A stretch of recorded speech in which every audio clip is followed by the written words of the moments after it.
For decades, researchers have assumed that the decimal point and decimal fractions were an invention of the 16th century Flemish mathematician Simon Stevin. While Stevin did write about decimals, he did not invent the decimal number system nor decimal fractions. In fact, the decimal number system had been invented and put into place centuries earlier by Islamic mathematicians Al-Ukhlidisi and Al-Kashi.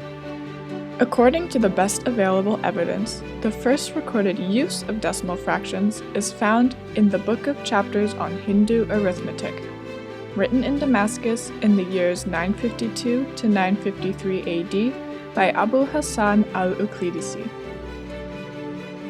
The book is a product of medieval Islamic translations and elaborations of classical and Hindu texts.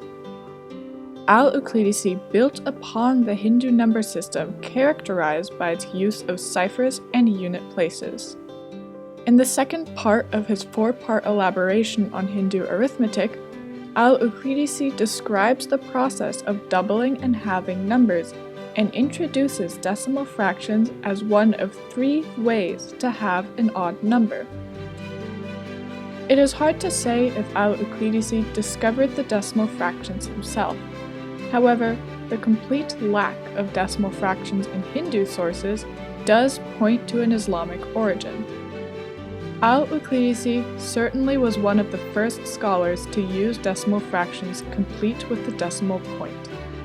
In his text, Al-Ukhlidisi describes how he halves an odd number, saying, quote, "Having 1 in any place is 5 in the place before it, and this necessitates that when we have an odd number, we make half of the unit 5 before it, and we put over the unit's place a mark by which we distinguish the place. So the value of the unit's place is tens to that before it. Now, the 5 may be halved just as whole numbers are halved, and the value of the unit's place in the second halving becomes hundreds, and this may continue indefinitely."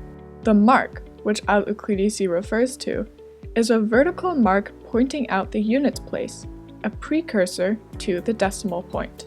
While Al-Ukhlidisi's book might be the first record of the decimal point, his treatment of decimal fractions was not fully systematized. Over the next centuries, the use of the decimal point would be changed and refined.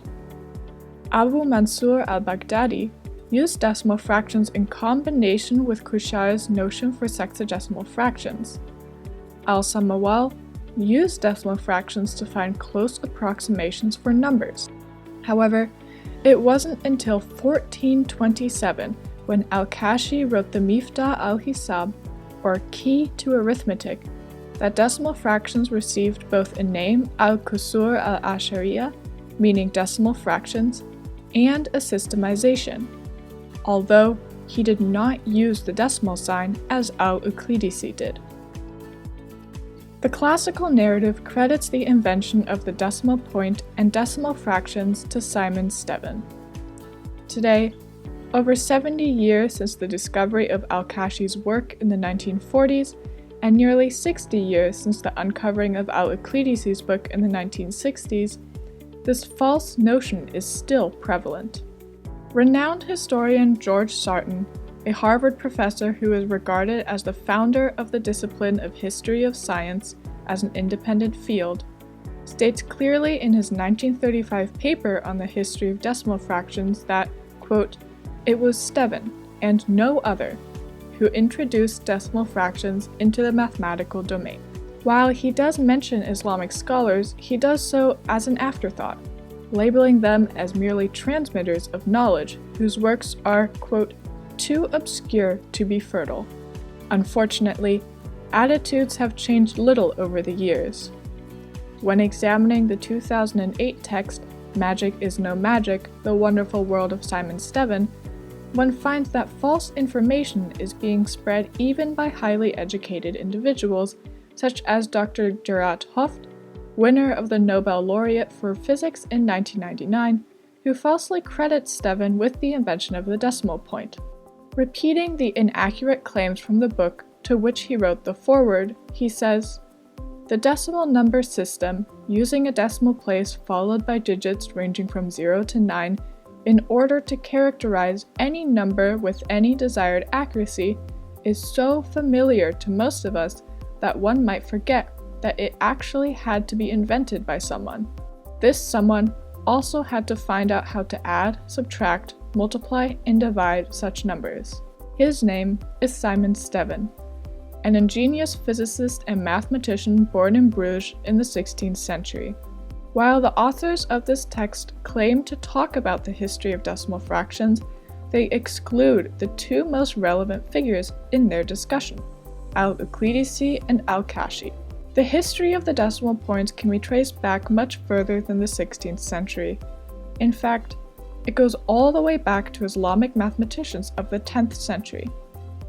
Not only did Stevin not invent the decimal point, but his awkward notation was nowhere near as good as Al-Ukhlidisi's. Thus, with the works of Islamic scholars such as Al-Ukhlidisi and Al-Kashi, the number system that we use today became complete. Ironically, as a legacy of the classical narrative, this number system is commonly referred to as Arabic numerals, despite the fact that the system was of Indian origin, and medieval Islamic scholars consistently referred to it as Indian numerals and the Indian number system. Thus, the term Indian Arabic number system would be more appropriate.